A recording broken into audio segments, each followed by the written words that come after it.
ثم يقدرون على أن يغيروا ثم لا يغيروا إلا يوشك أن يعمهم الله منه بعقاب رواه أبو داود وصححه الألباني رحمه الله.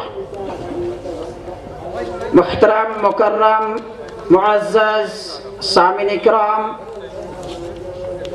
خواتین ملت، ہم اور آپ جب اپنے سماج میں نظر ڈالتے ہیں تو ہمیں اور آپ کو اپنے سماج میں بے شمار برائیاں نظر آتی ہیں. ہمارا سماج بے شمار بیماریوں اور برائیوں میں ملوث ہے. آئے دن سماج میں بگاڑ پیدا ہوتے جاتا ہے، اور سماج میں جب برائی ہو، سماج میں جب گناہ کے کام ہو رہے ہو، معاشرے میں جب برائی عام ہو، تو پھر سماج کے ہر فرد کے اوپر یہ ضروری ہو جاتا ہے کہ سماج میں ہونے والی برائیوں کو روکے، اور اس سے کسی کو کوئی مفر نہیں، کوئی اپنے دامن کو بچا نہیں سکتا، کسی کو اس سے کوئی چھٹی نہیں، بلکہ ہر ایک کی ذمہ داری بنتی ہے کہ وہ سماج میں ہونے والی برائیوں کو روکے. یہ ہمارا امتیازی شان ہے، یہ امت مسلمہ کے اولین فرض ہے. لیکن اگر سماج میں ہونے والی برائیوں کو نہ روکے تو یاد رکھیے، سماج میں ہونے والی برائیوں کو روکنے کی طاقت رکھتے ہوئے اگر ہم نہ روکیں تو اللہ کے رسول صلی اللہ علیہ وسلم نے فرمایا کہ قریب ہے کہ اللہ ان سب کو عذاب میں گرفتار کر لے. یعنی اگر سماج میں کچھ لوگ برائی کرتے ہیں، سماج میں گناہ کے کام ہو رہے ہیں، اور کچھ لوگوں کے اندر پاور ہے، طاقت ہے، استطاعت ہے کہ اس کو روک سکتا ہے، لیکن نہیں روک رہے ہیں، یہ سمجھتا ہے کہ وہ اپنا کام جانے، ہم تو اچھے طریقے سے ہیں، اللہ کا جب عذاب آئے گا تو اس عذاب میں سبھی لوگ گرفتار ہوں گے. اور ایک روایت میں یہ بھی ہے کہ جو آدمی کسی ایسی قوم میں ہو جس میں گناہ کے کام کیے جاتے ہو اور وہ اسے روکنے کی طاقت اور استطاعت رکھتے ہو پھر بھی نہ روکے تو مرنے سے پہلے ضرور کسی نہ کسی عذاب میں مبتلا ہو کر رہے گا. غور کیجئے ان دونوں حدیث پر کہ سماج میں ہونے والی برائیوں کو ہم روکنے کی طاقت رکھتے ہوئے بھی نہ روکے تو کتنا بڑا ہمارے لیے اور آپ کے لیے نقصان دہ ہے، کتنی بڑی سخت وعیدیں سنائی گئی ہے. میرے بھائیوں، یہ توحید ایجوکیشنل ٹرسٹ کی جانب سے یہ جو آج کا پروگرام انعقاد کیا گیا ہے، یہ اسی ذمہ داری کا احساس رکھتے ہوئے، اس امید کے ساتھ، اللہ تبارک و تعالیٰ کی ذات پر توکل اور بھروسہ کرتے ہوئے کہ ہم اپنے سماج میں ہونے والی برائیوں کو روک سکیں گے. ہمارے نوجوان اس چیز کے لیے کھڑے ہوں گے کہ سماج میں جو برائیاں ہو رہی ہیں، جو برائیاں عام ہو رہی ہے، ان تمام برائیوں کو روکیں گے، لوگوں کو سیدھے راستے پر لانے کی کوشش کریں گے. اسی امید کے ساتھ اس پروگرام کو انعقاد کیا گیا ہے. میں بلا کسی تاخیر کے اس پروگرام کو آغاز کرنے کے لیے، جو کہ پروگرام کے آغاز قرآن کی تلاوت سے ہونا زیادہ بہتر ہے، اسی لیے اس مدرسے میں پڑھنے والے جو طالبہ ہیں ان میں سے 2 طالبہ کو میں دعوت دے رہا ہوں کہ وہ آئیں اور ہماری اس اسٹیج میں آ کر ہمارے اس پروگرام کو شروعات کریں. تلاوت کلام اللہ سے. نام ہے سمرہ سہیل، جو تلاوت کریں گی سورۃ القاریہ، اور اس کا ترجمہ پیش کریں گے اسرا ناز. سمرہ سہیل، اسرا ناز.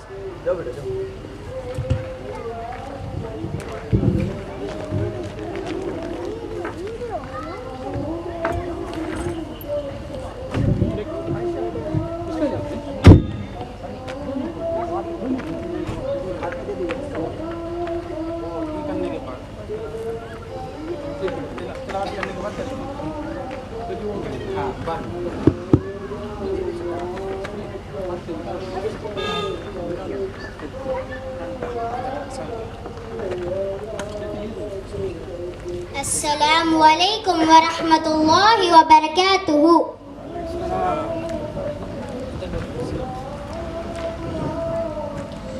اعوذ باللہ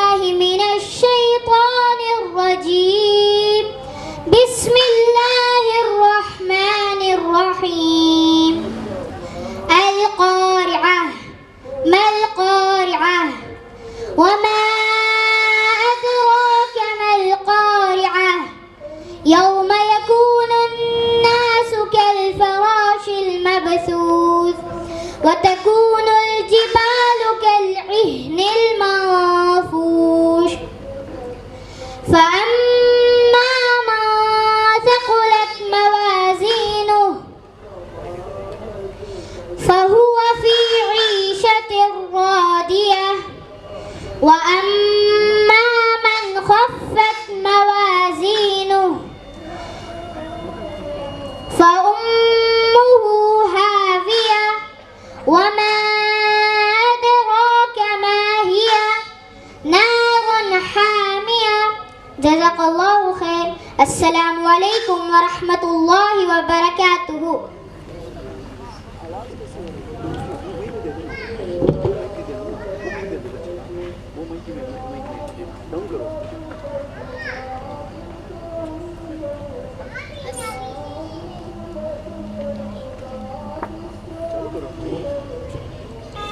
السلام علیکم ورحمۃ اللہ وبرکاتہ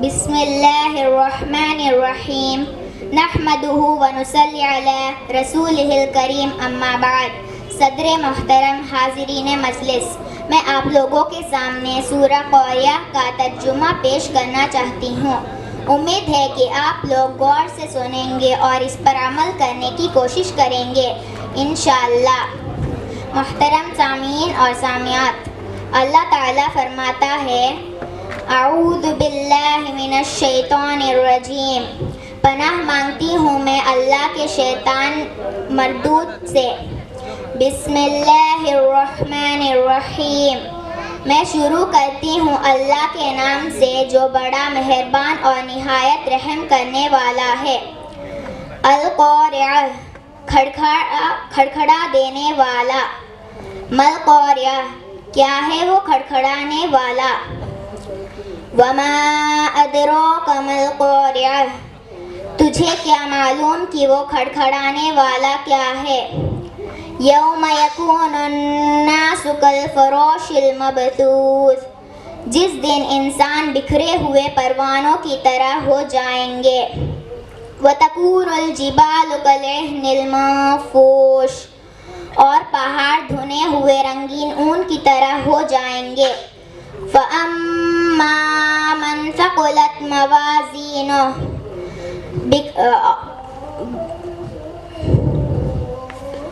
پھر جس کے پلے بھاری ہوں گے مطلب ہے کہ جن کی نیکیاں زیادہ ہوں گی تو وہ وزن اعمال قوت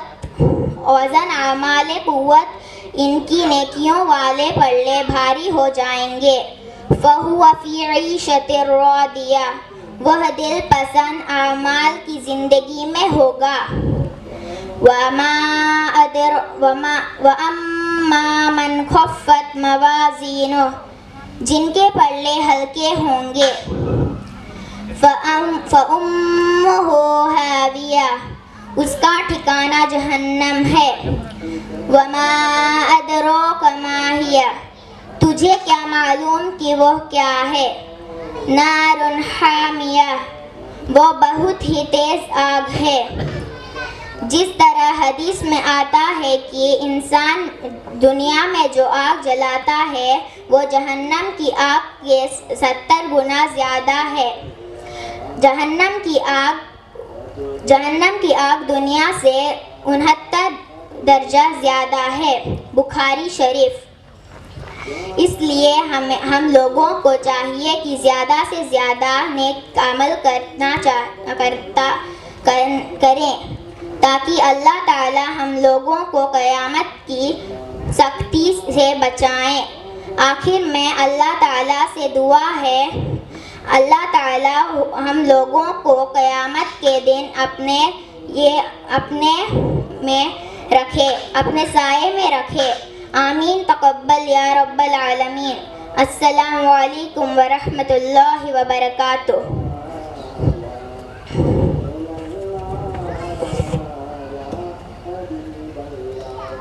ماشاء اللہ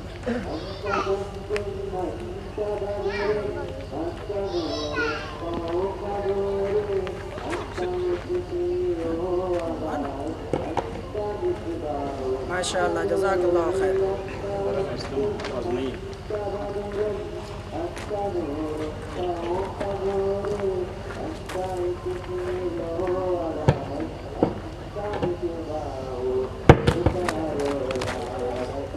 معزز سامعین، آپ حضرات جانتے ہیں کہ دارالامن کے نام سے ایک مدرسہ چل رہا ہے TET کے تحت، یعنی توحید ایجوکیشنل ٹرسٹ کے تحت. اور ابھی جو 2 بچی آپ کے سامنے قرآن کی تلاوت اور اس کا ترجمہ پیش کی، یہ اسی مدرسے کی طالبہ ہیں.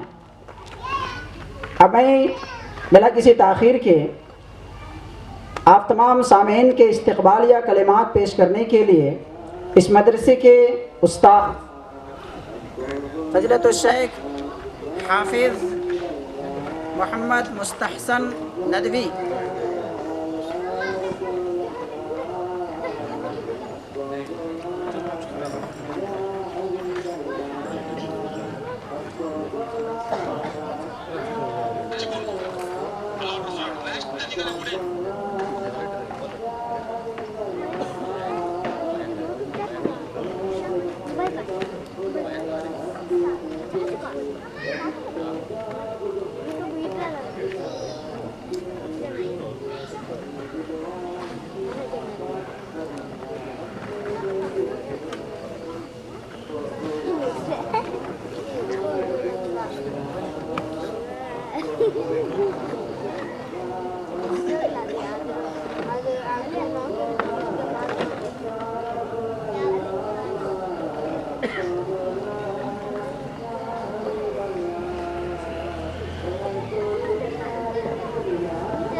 صلی اللہ علیہ وسلم کی زندگی میں قحط سالی کا عذاب آ سکتا ہے اور ان کی روزی تنگ ہو سکتی ہے اور وہ مردار کھانے پر مجبور ہو سکتے ہیں، تو کیا ہمارے پر اللہ کا عذاب نہیں آ سکتا؟ جبکہ اللہ تعالیٰ سورہ انفال کی مشہور آیت میں فرماتا ہے وَمَا كَانَ اللَّهُ لِيَعَذِّبَهُمْ وَأَنْتَ فِيهِمْ وَمَا كَانَ اللَّهُ مُعَذِّبَهُمْ وَهُمْ يَسْتَغْفِرُونَ. اللہ نے اس امت کے لیے 2 امن کا پروانہ نازل کیا ہے. پروان امن اللہ تعالیٰ کی طرف سے سیکورٹی ہے، اللہ کی طرف امن اور عافیت کا اللہ نے اعلان فرمایا جب 2 چیزیں پائی جائیں. نمبر 1، جب تک امت میں نبی صلی اللہ علیہ وسلم موجود ہیں اس قوم پر اللہ کا عذاب نہیں آئے گا. نمبر 2، نبی صلی اللہ علیہ وسلم کی جانے کے بعد جب تک اس قوم کے لوگ توبہ اور استغفار کریں گے اللہ کا عذاب نہیں آئے گا. لیکن اس کے باوجود اللہ نے ان کو عذاب کا ہلکا مزہ چکھایا، زمین ان پر تنگ ہو گئی. اللہ نے اس مکے میں ان کو بھوک کے عذاب سے دوچار کر دیا. تو اگر اس امت کے اندر بھی ما ظہرت الفاحشۃ فی قوم حتی اعلنوا بها الا ابتلوا بالطواعین، اللہ اکبر، والاوجاع التي لم تكن في اسلافهم الذين مضوا. یہ حدیث بہت معروف ہے، حضرت ابن ماجہ وغیرہ کی اور نسائی وغیرہ کی روایت. جس قوم میں بے حیائی، آپ لوگ سنو غور سے، زناکاری، فحاشی، عورتوں مردوں کا اختلاط، مخلوط تعلیم، شاپنگ سینٹر، کالج یونیورسٹیوں کی تعلیم مخلوط جس قوم میں عام ہوگی اس قوم کو اللہ تعالیٰ بہت ساری وبائی بیماریوں میں مبتلا کرے گا. طاعون کی جمع طواعین، پلیگ کی مختلف شکلیں اور عذاب اور تکلیف کی ایسی شکلیں جو روئے زمین میں اس سے پہلے کبھی نہیں نئی بیماریاں آئیں گی. آج کی امریکہ کی میڈیکل ٹیم نے تحقیق کیا ہے کہ پچھلے 5 سالوں کے اندر 5000 ایسی بیماریاں آئی ہیں جو اس سے پہلے کبھی موجود نہیں تھی. اللہ اکبر. اللہ کا عذاب آئے گا، اللہ کا قہر نازل ہوگا، اللہ کی گرفت ہوگی. وما نقص قوم المکیال والمیزان الا ابتلوا بالسنین وشدت المعون وجور السلطان. جس قوم کے لوگ ناپ تول میں کمی کریں گے، لیں گے تو پورا لیں گے، دیں گے تو کم دیں گے، یا سامان خریدیں گے ڈپلیکیٹ اور یہ کہہ کر بیچیں گے کہ یہ اوریجنل سامان ہے. یا اسی طریقے سے وہ لوگ جو سامان میں ملاوٹ کے ساتھ بیچتے ہیں، اگر یہ کمی آ گئی ناپ تول میں ڈنڈی مارا، من غشنا فلیس منا، وہ ہم میں سے نہیں ہو سکتا. لکل قادر لواء یوم القیامہ ان دسته ويقال هذه غدرة فلان بن فلان. بخاری کی حدیث ہے. جو آدمی دھوکہ فریب کے ساتھ معاملہ کرتا ہے، ناپ تول میں کمی کرتا ہے، ڈنڈی مارتا ہے، جہالت والی بے کرتا ہے، اپنے بھائیوں کو دھوکہ دیتا ہے، ایک پلاٹ کو 4 بار بیچتا ہے، 5 بار بیچتا ہے، جو بھی دھوکہ کرے گا قیامت کے دن اس کے پیچھے ایک جھنڈا نصب کیا جائے گا اور کہا جائے گا یہ فلاں کا فلاں، فلاں کا بیٹا فلاں دھوکہ باز ہے. اللہ رسوا کرے گا، ذلیل کرے گا. اِلَّا ابْتُلُوا بِالسِّنِينَ. اللہ نے جس طرح قوم فرعون پر قحط سالی نازل کی، اللہ تمہارے پر قحط سالی نازل کرے گا. اور قحط سالی لَيْسَتِ السَّنَةُ وَلَا تُمْطَرُوا، اللہ اکبر، وَلَكِنَّ السَّنَةَ أَن تُمْطَرُوا وَتُمْطَرُوا وَلَا تُنبِتُ الْأَرْضُ شَيْئًا. قحط سالی یہ نہیں کہ بارش نہیں ہوگی، یہ بھی ایک عذاب ہے کہ بارش کا روک لینا، جس طرح اللہ نے قوم فرعون سے روکا. قوم نوح سے اللہ نے بارش روک لی، لیکن عذاب اس امت پر آئے گا کہ اللہ بارش برسائے گا، بارش بہت ہوگی، بہت ہوگی، پیداوار کچھ بھی نہیں ہوگی. اور ان من اشراط الساعة ان تكثر الامطار ويقل النبات. مسلم شریف. قیامت کی نشانی یہ ہے بارش کی کثرت ہوگی لیکن پیداوار کی کمی ہو جائے گی، زمین سے پیداوار نہیں ہوگی، برکتیں ختم ہو جائے گی. اور یہ کب ہوگا؟ جب ظلم کی کثرت ہوگی، معصیت کی کثرت ہوگی، فحاشی بے حیائی ہوگی، معاملات میں دھوکہ بازی کی جائے گی. اللہ کا یہ بھی عذاب آئے گا کہ اللہ نیک لوگوں کو اٹھا لے گا. عن ابي مرداس الاسلمي قال سمعت رسول الله صلى الله عليه وسلم يقول يذهب الصالحون الاول فالاول حتى لا يبقى حفالة من النار الا كحفالة الشعير للتمر لا يباليهم الله بالا. گناہ اور معصیت کی کثرت کرو گے، زمین ہل گئی، آسمان سے خون برسنے جیسا نازل ہونے لگا، پرندے اور زمین کی مخلوقات کانپ گئی، لیکن ہمارا دل نہ کانپ سکا. ہم اللہ کی طرف لپک نہ سکے، ہم فیس بک سے توبہ نہ کر سکے، ہم زنا سے توبہ نہ کر سکے، ہم فحاشی سے توبہ نہ کر سکے، ہم عریانی سے توبہ نہ کر سکے، ہم معصیت سے توبہ نہ کر سکے، تو نیک لوگ دنیا سے یک بعد دیگری جائیں گے. علماء چلے جائیں گے. کیا کورونا کے ذریعے ہزاروں علماء نہیں چلے گئے؟ ہزاروں تہجد گزار نہیں چلے گئے؟ نیک لوگ نہیں چلے گئے؟ کیا یہ اللہ کا عذاب نہیں ہے یا نہیں؟ قال اللہ جل وعلا اولم يروا اننا ناتي الارض ننقصها من اطرافها. کیا یہ لوگ غور نہیں کرتے کہ ہم زمین کو اس کے کناروں سے کم کر رہے ہیں؟ کیا مطلب؟ ظلم کی سرزمین کو گھٹا رہے ہیں. کافروں پر زمین، دشمنوں پر زمین تنگ ہو رہی ہے. دوسری تفسیر جو ابن عباس نے کی بہت صحیح تفسیر ہے. ذهاب العلماء والفقهاء والصالحین من نقصان الارض. علماء کا دنیا سے رخصت ہو جانا، فقہاء کا دنیا سے رخصت ہو جانا، اہل علم کا دنیا سے چلا جانا، نیک لوگوں کا دنیا سے چلا جانا، یہ زمین کی بربادی کی علامت ہے. زمین برباد ہونے والی ہے، زمین میں تباہی آنے والی ہے. اللہ ان کی پرواہ نہیں کرے گا. لا تقوم الساعة حتى يأخذ الله شريطته من أهل الأرض فيبقى في عجاجة لا يعرفون معروفا ولا ينكرون منكرا. قیامت اس وقت تک قائم نہیں ہوگی یہاں تک کہ ظلم اور سرکشی اور گناہوں کی وجہ سے اللہ اچھے ایمان والوں کو اٹھانے لے گا، خالص لوگوں کو اٹھا لے گا. کوڑے کرکٹ لوگ رہ جائیں گے، ان جن کے دلوں میں کجی ہوگی وہ لوگ رہ جائیں گے. کب ہم اللہ کی طرف پلٹیں گے؟ ما نقص قوم من المكيال والميزان الا ابتلوا بالسنين. اللہ قحط سالی کو بڑھا دے گا، ضرورت کو بڑھا دے گا، ظالمانہ جابرانہ قانون کو مسلط کر دے گا. حالانکہ ترجمہ ہے ظالم بادشاہ کو، ٹھیک ہے، لیکن ہم نے اس پہ غور کیا. یہ انکم ٹیکس، یہ سیل ٹیکس اور یہ مختلف عذاب، کیا اللہ کا عذاب نہیں ہے؟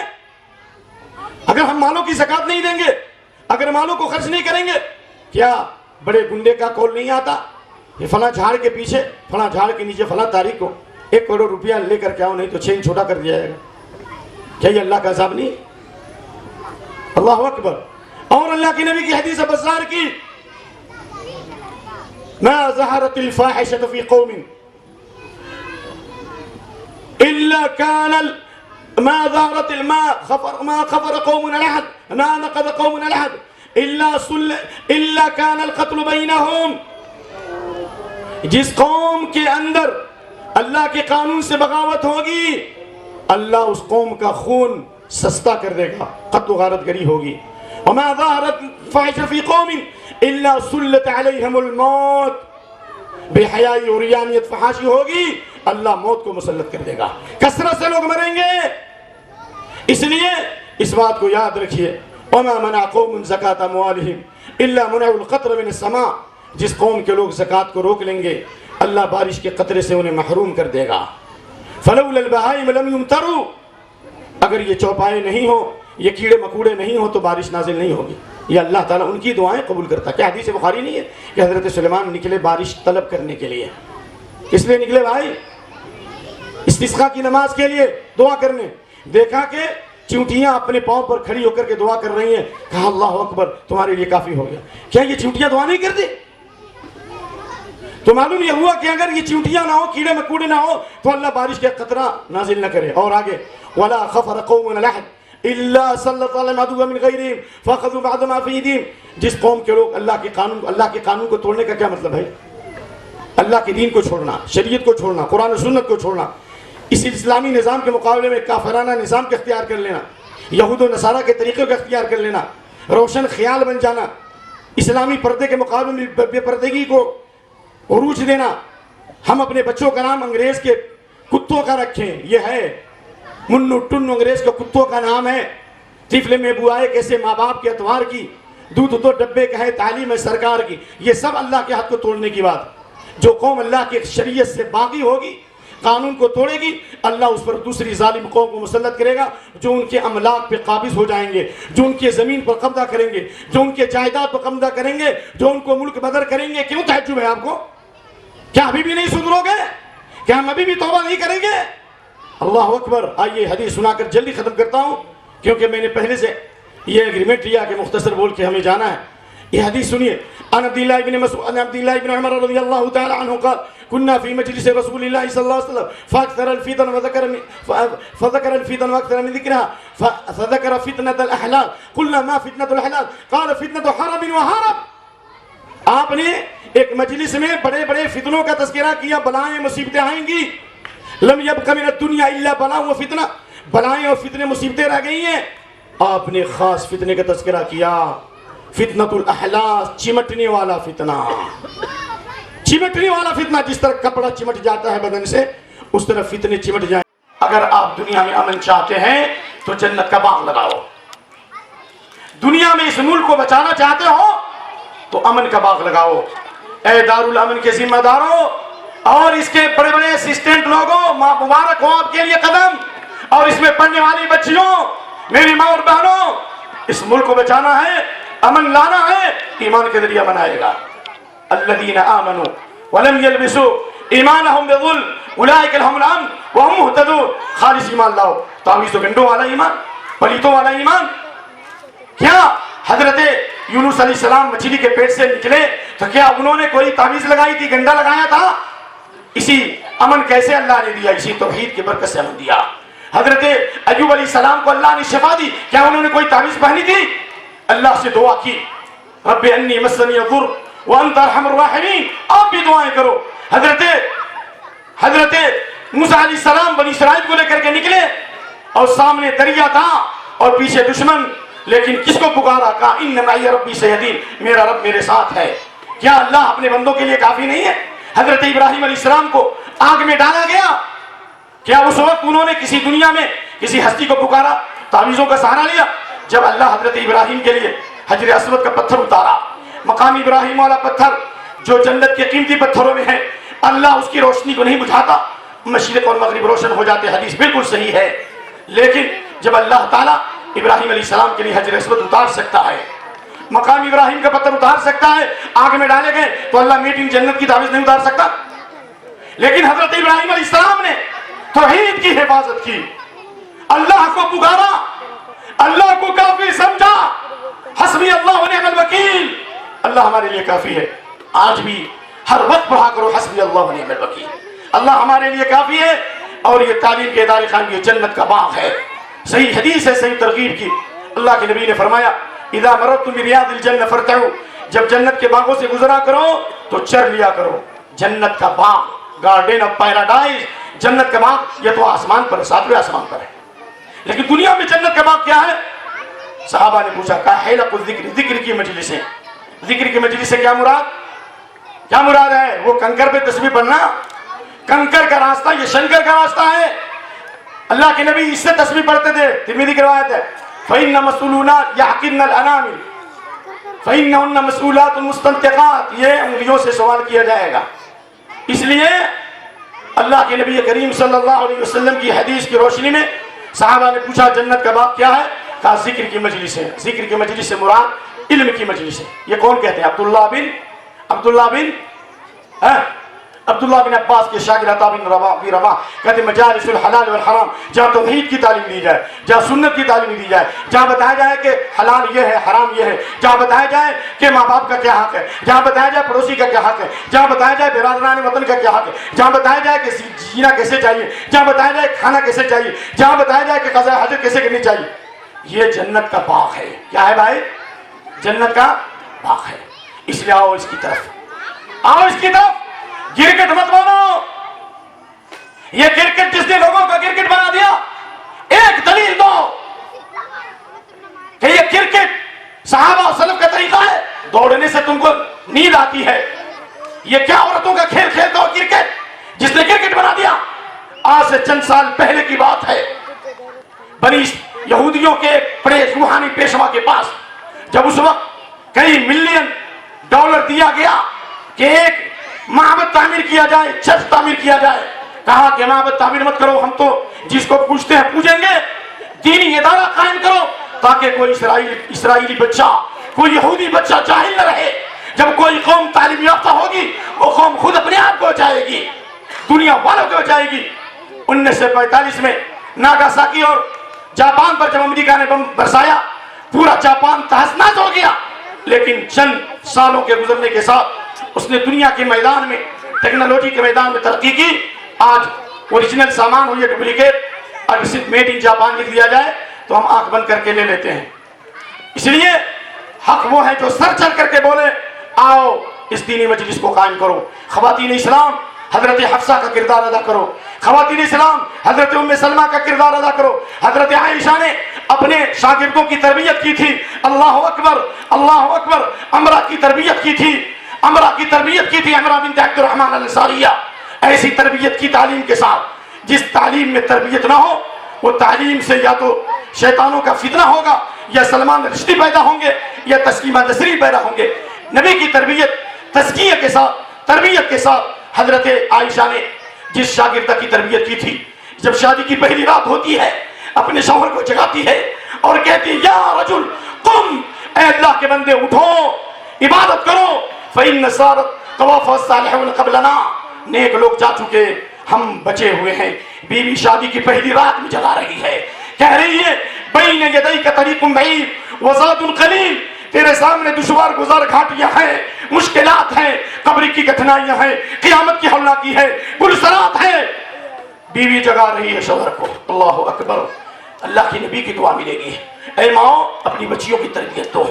اے اساتذہ معلمات اپنی طالبات اور اپنے طلبہ کی تربیت دو. رحم اللہ رجلا قام من اللیل. اللہ کے نبی کی دعا لو. اللہ اس آدمی پر رحم کرے جو رات میں اٹھ کر قیام اللیل کرے اور اپنی بیوی کو جگائے، اور اگر اٹھنے میں کسمس آئے تو پانی کا چھیٹا مارے. اور اللہ اس عورت پر رحم کرے جو شوہر کو تہجد کے لیے جگائے. فَإِنْ أَبَى نَضَحَتْ فِي وَجْهِهِ الْمَاءُ، اگر انکار کرے تو پانی کا چھیٹا مارے. 2 رکعات پڑھو. اس تعلیم کا اثر زندگی میں پیدا کرو. پیشانی جھکاؤ اللہ کے سامنے. جب اللہ تعالیٰ سمائے دنیا پہ نازل ہوتا ہے اذا ایقظ الرجل اہلہ فصلی رکعتین کتب من الذاکرین، جب کوئی آدمی اپنی بیوی کو جگاتا ہے 2 رکعت تہجد پڑھتا ہے، اللہ ذاکرین میں، ذاکرین سمجھ رہے ہیں نا، مقربین میں اللہ ان کا شمار کرتا ہے. اللہ اکبر. یہ ساری باتیں دارالامن سے قائم ہوگی. امن و سلامتی کے نغمے سنائیں گے ہم. زخمی ہے قلب دنیا، مرہم لگائیں گے ہم راہ دی کے راہی، اللہ کے سپاہی، دیتے ہیں جان و دل سے توحید کی گواہی. اور یہ تعلیم انبیاء کی میراث ہے. اور جو انبیاء کی میراث تعلیم ہے، جو انبیاء کی میراث کو قائم رکھے گا، کیا اللہ اس کو ہم کو ضائع کرے گا؟ ہرگز ضائع نہیں کرے گا. تو کیا آپ اس ادارے کو ترقی دو گے؟ اپنی بچیوں کو پڑھاؤ گے؟ اپنے بچوں کو قرآن حدیث کی تعلیم دو گے؟ یہ کرکٹ کی طرح کرکٹ مت بنو گے. آؤ آج بنی اسرائیل کے ہاں، یہودیوں کے ہاں کوئی کرکٹ ٹیم نہیں. کہاں جا رہے ہو؟ اللہ کے نبی کی حدیث ہے، ان حضرت انس بن مالک کی، تم حق پر رہو گے، دین غالب رہے گا جب تک بھلائی کا حکم دیتے رہو گے، برائی سے روکتے رہو گے، جب تک تو نشہ نہیں، سکرت الجہل ما لم تظہر فیکم سکرتان، سکرت الجہل و سکرت حب العیش، جب تک جہالت کا نشہ نہ ہو، جب تک اچھی زندگی کا نشہ نہ ہو جائے۔ جہالت کا نشہ یہ، ہمیں استنجا کا طریقہ نہیں معلوم، ہمیں پیشاب پخانے کا طریقہ نہیں معلوم، ہمیں 2 رکعت نماز پڑھنے کا طریقہ نہیں معلوم، ہمیں حلال حرام کا طریقہ نہیں معلوم، لیکن ڈاگ کیٹ معلوم ہے، دنیا کی ساری چیزیں معلوم ہیں۔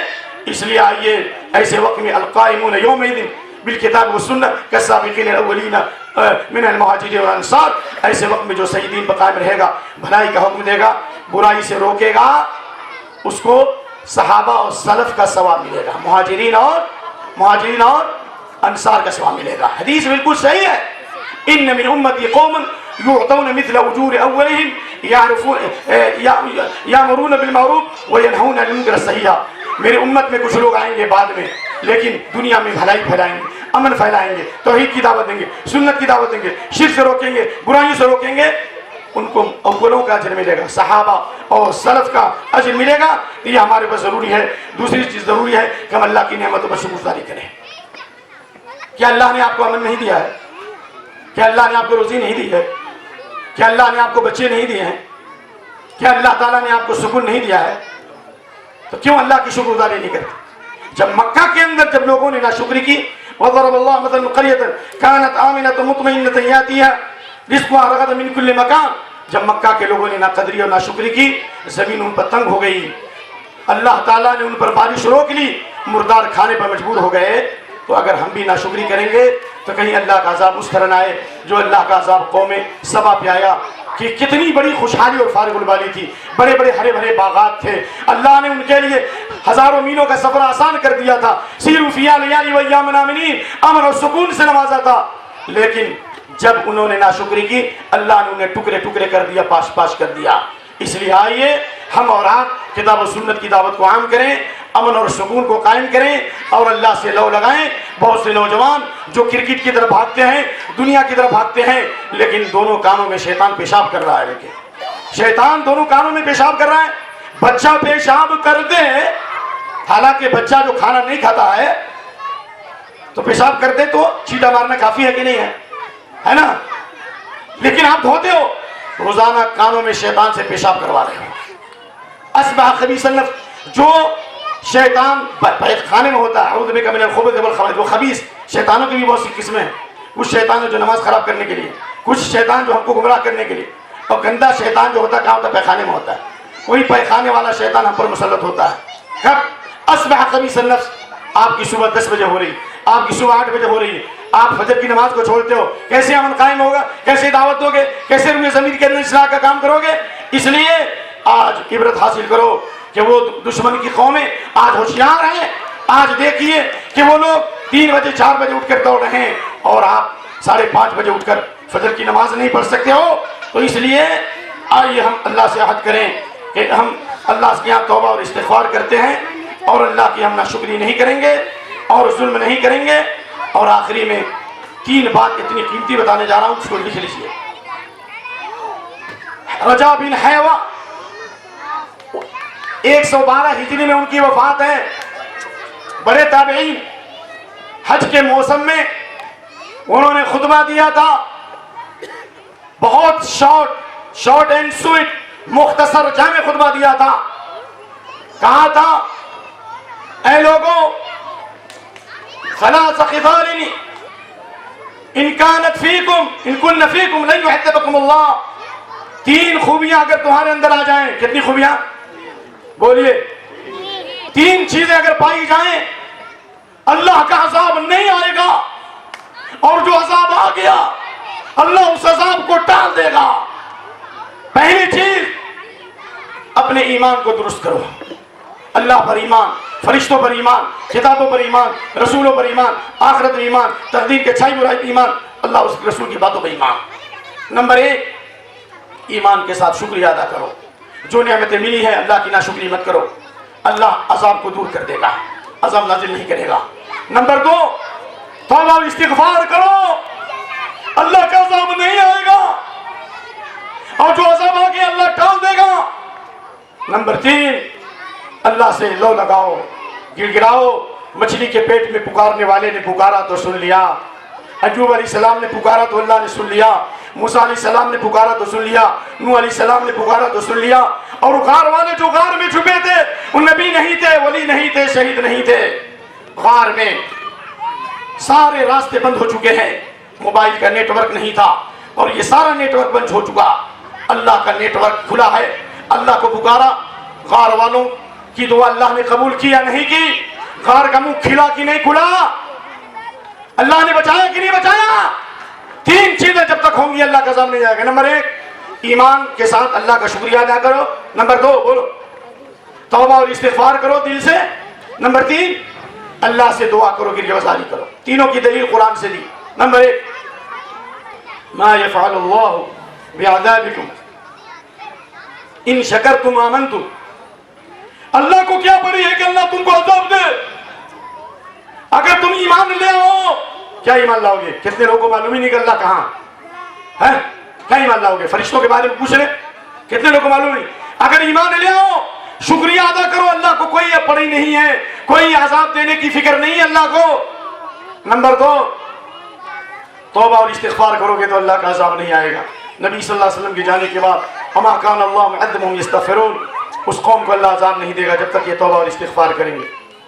اچھا اس پر تھوڑا 1 منٹ وقت لیتا ہوں۔ یہ بتائیے کہ نبی صلی اللہ علیہ وسلم مکے میں تھے، مکے میں ہوتے ہوئے اللہ نے ان کے بڑے بڑے لوگوں کو نہیں مارا، لیکن نبی صلی اللہ علیہ وسلم جب چلے گئے، ہجرت کر گئے صحابہ، مکے کو چھوڑ کر وطن کو قربان کر کے، مکے کے لوگوں پر عذاب نہیں آیا، بدر میں عذاب آیا۔ لیکن مکے والوں پر عذاب کیوں نہیں آیا؟ پڑھیے ابن کثیر، پڑھیے قرطبی، پڑھیے حسن البیان، اس لیے کہ مکے میں ایسے مسلمان تھے جو توبہ اور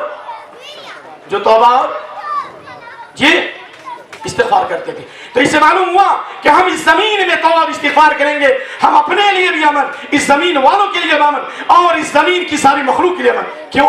جب عالم مرتا ہے، عالم جب کیوں حدیث ہے کہ عالم کے لیے زمین اور آسمان کی تمام چیزیں دعائیں کرتی ہیں؟ کیوں؟ اس لیے کہ اس کے ذریعے سے پوری دنیا میں امن قائم ہوتا ہے۔ کیوں سمندر کی مچھلیاں دعا کرتی ہیں بھائی؟ بولو کیوں؟ حدیث ہے کہ عند الفاجر استراح من العباد والبلاد والشجر والدواب، فاسق فاجر مرتا ہے، ظالم مرتا ہے، باغی مرتا ہے، اس کے مرنے سے زمین کے بندوں کو آرام ملتا ہے، درختوں کو آرام ملتا ہے، چوپائے کو آرام ملتا ہے۔ تو اس لیے اللہ کے نبی صلی اللہ علیہ وسلم کے مکہ سے جانے کے بعد بھی مکہ کے لوگوں پر عذاب نہیں آیا، کیونکہ اس کی استغفار کرنے والے تھے۔ آپ توبہ استغفار کرو گے کہ نہیں کرو گے؟ ابو اللہ کے نبی ایک مجلس میں کم سے کم 100 مرتبہ استغفار کرتے تھے۔ ابو ہریرہ جو حافظ حدیث ایک دن میں 12,000 استغفار کرتے تھے۔ کتنی بار؟ 12,000۔ جب مرنے کا وقت آیا کہتے ہیں سفری بعید وزادی قلیل، میرا سفر بہت لمبا ہے، قبر کی گھاٹی ہے، قیامت کا منظر ہے، جہنم ہے، پل صراط ہے، لیکن عمل بہت تھوڑا ہے۔ ایک دن میں 12,000 استغفار کرنے کے بعد رو رہے ہیں۔ ہماری اور آپ کی کیا حالت ہے؟ ہم 12 بار بھی استغفار نہیں کرتے۔ پڑھو توبہ اور استغفار کرو گے، اللہ کا عذاب نہیں آئے گا، نہیں آئے گا۔ ظلم کیے ہو توبہ کرو، شرک کیے ہو توبہ کرو، گنڈوں سے توبہ کرو، زنا سے توبہ کرو، چوری سے توبہ کرو، فحاشی سے توبہ کرو، فیس بک کی برائی سے توبہ کرو۔ یہ دیکھو یہ دیکھو آگ ہے، آگ سے کھانا بھی بنتا ہے، اور غفلت اختیار کر لو تو گھر میں آگ بھی لگتی ہے۔ یہ فیس بک کا استعمال محدود دائرے میں ہو سکتا ہے، لیکن آپ کی طرح استعمال کرو۔ اور تیسری چیز کہ اللہ دعا سے عذاب ڈال دے گا۔ قل ما يعبأ بكم ربي لولا دعاؤكم، اگر تم دعا نہیں کرو گے تو اللہ تمہاری پرواہ نہیں کرے گا۔ کیا مطلب؟ اگر دعا کرو گے اللہ تمہاری پرواہ کرے گا۔ بدر کے میدان میں 313 تھے، بے سر و سامانی کے عالم میں تھے، دشمن کی تعداد 1000 تھی تمام اسلحے سے، لیکن ابو حضرت علی کی روایت پڑھو کہ قام النبی صلی اللہ علیہ وسلم تحت شجرۃ یبکی حتی اصبح، پوری رات نبی صلی اللہ علیہ وسلم درخت کے نیچے دعا کرتے رہے، روتے رہے، تب جا کے مدد آئی۔ اور آپ چاہتے ہو کہ چائے پی کر کے مدد آ جائے اور تہاری کھا کر کے مدد آ جائے؟ مچھی کی رسم رسوخا کیا بولتے ہیں؟ یہ کیسا فتنہ تم نے پیدا کر دیا لوگوں نے؟ یہ رسوخا کیا ہے؟ یہ شیطان کا فتنہ، یہ مال اللہ کی امانت ہے، یہ کہاں سے لے آئے ہو؟ ایک ایک پیسے کا حساب ہوگا۔ دعا سے تقدیر پلٹتی ہے، تیری بگڑی ہوئی تقدیر سنور سکتی ہے، رات بےمانی خورشید میں ڈھل سکتی ہے، مگر اے دوست تجھے خود کو بدلنا ہوگا، پاور ہنے رہے پرخار پہ چلنا ہوگا۔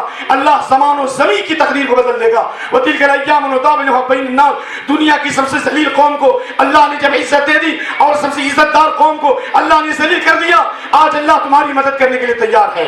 آؤ پیشانی جھکاؤ، آؤ رو، آؤ پرند چرند و پرند دعا کریں، چونٹیاں دعا کریں۔ تمہیں کیا ہو گئی کہ تم دعا نہیں کرتے؟ الدعا ينفع مما نزل و مما لم ينزل، جو بلائیں نازل ہوئی ان میں بھی دعا فائدہ کرتی ہے، جو بلائیں نازل نہیں ہوئی اللہ ان میں بھی دعائیں فائدہ کرتی ہیں۔ وقنی شر ما قضیت، جس عذاب کا اللہ تو نے فیصلہ کر دیا ہے اس عذاب سے بچا لے۔ ہو سکتا کہ نہیں؟ اچھا، قوم یونس پر اللہ کا عذاب آیا تھا کہ نہیں آیا تھا؟ بھائی بولو آپ لوگ، نشانی شروع ہو گئی تھی نا بھائی؟ قوم یونس پر اللہ کے عذاب کی نشانی شروع ہوئی تھی کہ نہیں ہوئی تھی؟ ارے پڑھو قرآن کی آیت سورہ یونس۔ فلولا قرية آمنت فنفع إيمانها إلا قوم يونس لما آمنوا كشفنا عنهم عذاب الخزي ومتعنا إلى حين۔ اور عذاب کی نشانی شروع ہو گئی، دعا کیا، استغفار کیا، توبہ کیا، اللہ نے ان کے عذاب کو دور کر دیا۔ کیا اللہ ہمارے عذاب کو دور نہیں کرے گا؟ کیا اللہ ہماری غربت کو ختم نہیں کرے گا؟ کیا اللہ ہماری پریشانی کو دور نہیں کرے گا؟ تم تو افضل امت ہو، تمام امتوں میں 70 امتوں کے برابر ہو۔ اللہ نے آپ کو سلیکٹ کیا ہے، اس لیے اللہ من اعوذ بک من جہد البلاء ودرک الشقاء وسوء القضاء وشماتة الاعداء۔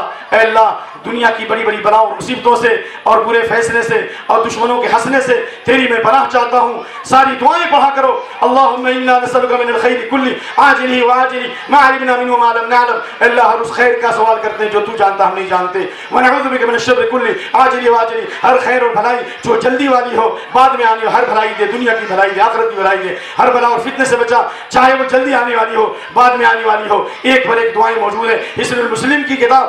پھر کسی زمانے میں لوگ فری میلاد کم پڑھتے تھے، اکثر فیس لیتے تھے، کسی سے 20 لیتے تھے، کسی سے 30 لیتے تھے، لیکن آپ 20 روپیہ خرچہ کرو جی، کرو 20 روپیہ نہیں تو 25 روپیہ، حصن المسلم رکھو، دعا کی کتاب ہے، اور بلاؤں اور مصیبتوں کو دور کرنا چاہتے ہو قرآن کی تلاوت کرو۔ امن ہے، شفاء لما فی الصدور ہے، دلوں کے لیے شفا ہے، چہرے کے لیے نور ہے، قیامت کے لیے نور ہے، اور اللہ صراط مستقیم کی ہدایت دے گا۔ اے ڈائبٹیز کے مریض لوگوں، اے شوگر کے مریض لوگوں، اے بی پی کے مریض لوگوں، اے بلاؤں اور مصیبتوں میں گرفتار لوگوں، تیرے نبی تیرے با تا سا۔ تو عیسیٰ علیہ السلام نے سوال کیا استاد یہ الف کا کیا مطلب ہے، با اور تا اور سا کا کیا مطلب ہے؟ تو استاد نے کہا اس کا کوئی مطلب تو نہیں ہوتا، آپ پڑھتے جاؤ، ابھی بچے ہو، بڑے ہونے کے بعد ساری چیزیں سمجھ میں آ جائیں گے۔ عیسیٰ علیہ السلام چھوٹے بچے ہیں، کہنے لگتے ہیں استاد اگر آپ کو معلوم نہ ہو تو میں بتا دوں؟ تو استاد نے کہا بتاؤ۔ عیسیٰ علیہ السلام چھوٹے سے بچے ہیں، کہنے لگتے ہیں میں ایسے نہیں بتاؤں گا، آپ کو معلوم نہیں ہے، مجھے معلوم ہے، آپ میری جگہ پر آ جاؤ، میں آپ کی جگہ پر آ جاؤں۔ وہ جو فادر تھا عیسیٰ علیہ السلام کی جگہ پر آ گیا، عیسیٰ علیہ السلام فادر کی جگہ پر آ گئے۔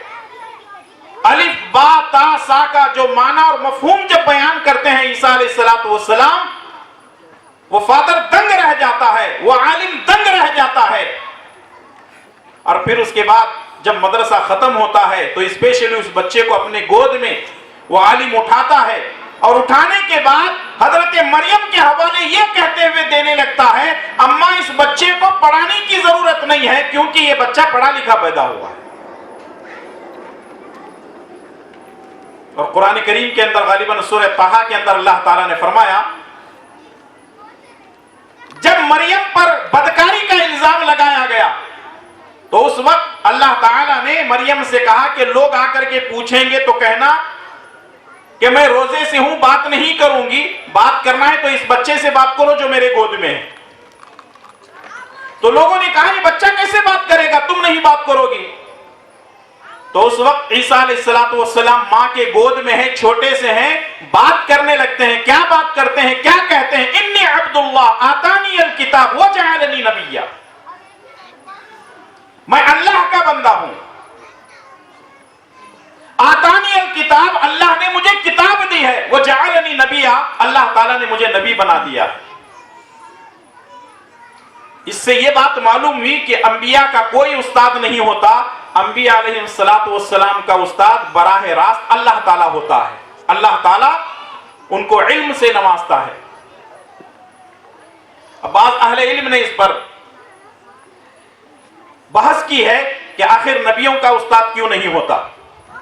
اس کی وجہ یہ ہے، مثال کے طور پر آپ کہیں اپنے شاگردوں کو بٹھا کر سمجھا رہے ہیں، آپ ایک استاد ہیں اور کسی جگہ بیٹھ کر آپ ٹیچ کر رہے ہیں، آپ کے استاد آ جائیں گے تو آپ کیا کریں گے؟ ادباً و احتراماً آپ اپنی جگہ سے اٹھیں گے، استاد سے ملیں گے، ملاقات کریں گے اور اپنی جگہ لا کر استاد کو بٹھائیں گے اور کہیں گے شاگردوں سے یہ میرے استاد ہیں۔ اب جو شاگرد بیٹھے ہوئے ہیں ان کی نظر میں استاد کی عزت زیادہ رہے گی یا استاد کے استاد کی عزت زیادہ رہے گی؟ بات سمجھ میں آ رہی ہے؟ کس کی عزت رہے گی؟ استاد کے استاد کی عزت اور احترام زیادہ ہوگی، کیونکہ یہ ہمارے استاد کے استاد ہیں۔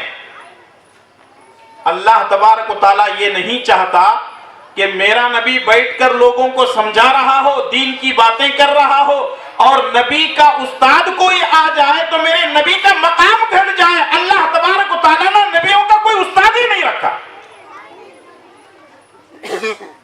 یہ علم بہت بڑی چیز ہے، علم حاصل کیجئے اور اس علم سے اللہ تبارک و تعالیٰ لوگوں کو عزتوں سے نوازتا ہے، اور علم کی وجہ سے اللہ تبارک و تعالیٰ آدم علیہ السلام کو فوقیت دیا۔ آدم علیہ السلام کو اللہ تعالیٰ نے وہ عزت و مقام بخشا۔ آج ہم علم حاصل کر رہے ہیں، دنیاوی علوم حاصل کر رہے ہیں، ہمیں کوئی انکار نہیں ہے۔ آپ وقت کے ڈاکٹر بنیے، انجینئر بنیے، آپ وکیل بنیے، آپ بڑی بڑی ڈگریاں حاصل کیجئے، وقت کے سائنسدان آپ بنیے، ہمیں اس سے کوئی اعتراض نہیں ہے، لیکن سب سے پہلے یہ جانیے کہ لا الہ الا اللہ محمد الرسول اللہ کہتے کس کو ہیں؟ ہم نے کئی ایسے لوگوں کے بارے میں سنا ہے کہ بڑی بڑی ڈگریاں انہوں نے دے دی، بڑی بڑی ڈگریاں دے دی، اور نتیجہ یہ ہے کہ جب باپ مرتا ہے تو بچہ نماز پڑھانا تو دور کی بات ہے، وہ مسجد کے باہر کھڑا ہے، پوچھا گیا تیرے باپ ہے نا، نماز کیوں نہیں پڑھتا؟ پڑھانا تو دور کی بات، نماز پڑھتا کیوں نہیں؟ تو کہنے لگتا ہے کہ میں پیشاب سے پاک نہیں ہوں، جبکہ وہ وقت کا بہت بڑا انجینئر ہے، بلڈر ہے، سب کچھ ہے۔ وہ کیسے ماں باپ ہوں گے جنہوں نے اپنے اولاد کو دنیا کی تعلیم تو دی، کم سے کم اپنے باپ کی نماز جنازہ پڑھنے کی بھی اس کو توفیق نہیں ہے۔ اللہ کے نبی صلی اللہ علیہ وسلم نے فرمایا اذا مات الانسان انقطع عنہ عملہ الا من ثلاث، آدمی جب مرتا ہے تو صدقہ جاریہ کے طور پر 3 چیزیں ہیں، اور ان میں سے اس کی اولاد اگر مغفرت کی دعا کرتی ہے تو اللہ تبارک و تعالی ماں باپ کی مغفرت کرتا ہے۔ اور نماز جنازہ میں ہوتا ہی کیا ہے؟ دعا تو ہوتی ہے، اللہم اغفر لحینا ومیتنا، پوری کی پوری دعائیں ہیں۔ تو اس لیے علم حاصل کیجئے، یہ دار الامن اس لیے قائم کیا گیا ہے۔ میں بزرگوں سے، نوجوانوں سے، مائیں بہنوں سے، جوان بیٹیوں سے، بہنوں سے یہی گزارش کرنا چاہوں گا کہ علم حاصل کیجئے، علم وقت نکالیے۔ جس طرح موبائل کا آپشن سمجھ میں نہ آنے پر 1 سے 4 آدمی سے ہم پوچھ کر آپشن سیکھتے ہیں، لیپ ٹاپ کے آپشن اگر سمجھ میں نہیں آئے تو سیکھتے ہیں، دنیا بھر کی چیزوں کو ہم سیکھتے ہیں، تو ہم دین کیوں نہیں سیکھنا چاہتے؟ اس لیے دین سیکھیے، علم حاصل کیجئے، اور یاد رکھیے اللہ تبارک و تعالی علم ہی کے ذریعے سے درجات کو بلند کرتا ہے۔ اور شاعر کہتا ہے کہ آدمیت چاہیے تو علم سیکھ اے ہوش مند، آدمیت چاہیے تو علم سیکھ اے ہوش مند، ورنہ حیوانیت سکھاتی ہے تجھے جہالت کی روش۔ تو ضرورت اس بات کی ہے کہ ہم علم کو حاصل کریں۔ آپ کو معلوم ہونا چاہیے جو تعلیم اور تربیت کا مسئلہ ہوتا ہے وہ بڑا اہم ہے۔ سورہ مائدہ کے اندر اللہ تبارک و تعالیٰ نے غالباً 2 یا 3 آیت کے اندر کتوں کو ٹریننگ دینے کے بارے میں بات کہی ہے۔ ویسے عام طور پہ آدمی جو ہے اپنے گھر کے اندر کتا نہیں پال سکتا، اللہ ہے کہ 2-3 جگہ ایسے ہیں جہاں نبی صلی اللہ علیہ وسلم نے کتا پالنے کی اجازت دی ہے۔ آپ اپنی کھیتی باڑی کے لیے کتا پال سکتے ہیں، آپ کے جانور ہیں ریوڑ ہیں اس کے لیے کتا پال سکتے ہیں، یا پھر جو ہے